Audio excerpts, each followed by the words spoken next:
How did Porsche become such an icon in the automotive industry? And what is it about their cars that makes them so desirable? Today, we'll take a look at the German manufacturer's history and how it has managed to maintain its status as one of the world's most valuable car brands. It all started in Stuttgart, Germany. After World War I, Ferrer Porsche had been working as an engineer with several car companies since 1918, including Austro, Daimler, and Mercedes. After witnessing the success of Volkswagen under Ferdinand Piëch, who was also his cousin, he decided to try his hand at creating his own car company. So in 1931, Porsche began designing an affordable yet sporty car that would be produced by Volkswagen. But due to the economic crisis of the early 1930s, the project was put on hold until 1937 when production finally started. The first model to roll off the assembly line was the 356, named after its 3.5-liter engine displacement. It was a rear-engine, rear-wheel drive two-door coupe that looked very similar to the iconic Volkswagen Beetle, which had also been designed by Porsche himself. However, despite its humble beginnings, the 356 quickly gained a reputation for its superior handling and performance, thanks to its advanced engineering and lightweight construction. The car was initially powered by a 2-liter flat-4 engine that produced just 50 horsepower. But as the years went by,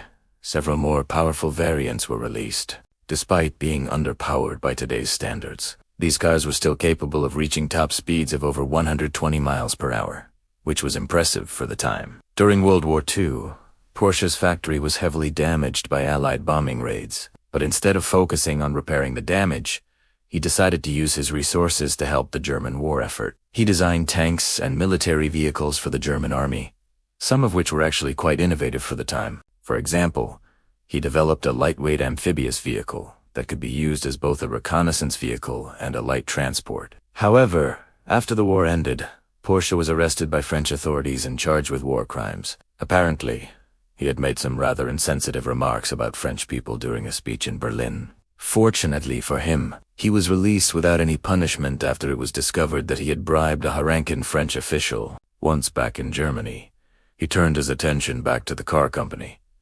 But much had changed since he had last seen it. The original factory was destroyed, and most of his employees had moved on to other companies. But undeterred, he set about rebuilding the company from scratch. With the help of his son, Ferry Jr., they designed a new factory and began producing cars again. The first model to come out of the new factory was the 356 America Roadster, which was specifically designed to appeal to American buyers. In fact, the majority of early Porsche customers were Americans who had discovered the brand at the 1950s sports car shows. The open-top two-seater was powered by a 1.5-liter flat-4 engine that produced 75 horsepower. Although not much compared to modern standards, this was still enough to make it one of the fastest roadsters on the market. It could accelerate from 0 to 60 miles per hour in under 12 seconds and reach a top speed of around 100 miles per hour. Throughout the 1950s, Porsche continued to refine the 356, releasing several different variants,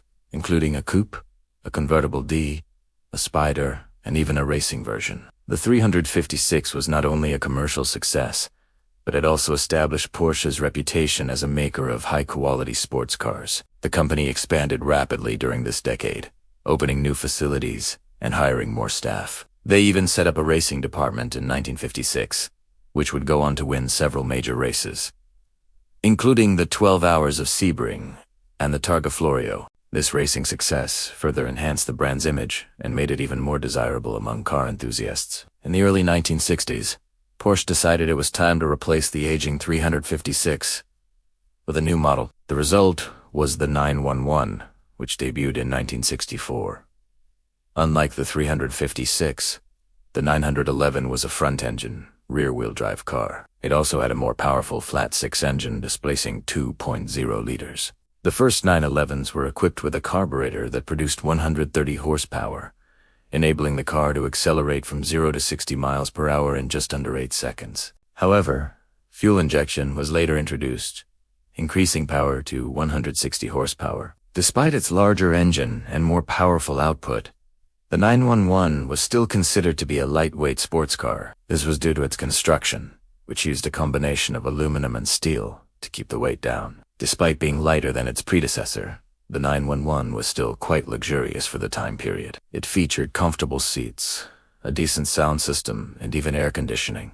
These features made it appealing not only to sports car enthusiasts, but also to affluent buyers looking for a stylish and high-performance car. Over the years, Porsche continued to update and improve the 911, making it faster, more reliable, and more fuel-efficient. For example, in 1974, they introduced the 911 Turbo, which was the first production car in the world to feature a turbo. This allowed the engine to produce an astonishing 260 horsepower, making it one of the most powerful cars of its time. Despite its raw power, the 911 Turbo was still very much a luxury car. It came equipped with leather upholstery, electric windows, and a sunroof. In addition to updating existing models, Porsche also introduced new ones throughout the years. For example, in 1972, they launched the 924, which was a more affordable and entry-level model aimed at younger buyers. The 924 was a front-engine, front-wheel drive car that featured a water-cooled engine and a 5-speed manual transmission. Although it wasn't as powerful as the 911, the 924 was still a sporty car that could accelerate from 0 to 60 miles per hour in under 7 seconds. Throughout the late 1970s and early 1980s, Porsche continued to expand its product lineup, introducing new models such as the 944 and the Macan. These cars helped to increase the company's popularity and profitability, allowing it to invest in new technologies and research. Today, Porsche is known as one of the most prestigious and profitable car manufacturers in the world. Their vehicles are driven by wealthy individuals who appreciate the combination of luxury, performance, and exclusivity that Porsche offers. The company's commitment to innovation and technological advancement means that they continue to produce high-quality vehicles that meet the demands of their discerning clientele. Porsche's rich history dates back almost a century, and it's a testament to the hard work, dedication, and innovation of the engineers and designers who have contributed to the brand's success. From the iconic 356 to the modern 911, each car has been crafted with precision and care, ensuring that every Porsche owner experiences the ultimate driving experience. So what is it about Porsche that makes them so special? What sets them apart from other luxury car makers? We can identify 3 key factors that make Porsche stand out. First, their cars offer an unmatched driving experience. Porsche vehicles are engineered to deliver exceptional handling, acceleration, and braking, providing drivers with a level of control and precision that's difficult to find in other cars. Second, Porsche has a rich motorsport heritage that continues to influence their design and engineering. Their involvement in various racing competitions has resulted in numerous championships and records, establishing Porsche as a brand synonymous with speed and performance. Third, Porsche maintains a strong focus on craftsmanship and attention to detail. Each Porsche vehicle is meticulously assembled with the finest materials, ensuring that owners enjoy the ultimate driving experience. This commitment to quality is evident in every aspect of the car, from the interior upholstery to the exterior paint job. Overall, it's this unique combination of driving performance, motorsport heritage, and attention to detail that makes Porsche so special. Owning a Porsche is more than just having a car. It's an experience that speaks to the driver's passion for speed, luxury, and craftsmanship. Now, we'd love to hear your thoughts on Porsche. What do you admire most about this legendary brand? Is it the rich history, the impressive engineering, or the unmatched driving experience? Feel free to share your thoughts in the comments section below. And if you enjoyed this video, don't forget to leave us a like. Thanks for watching.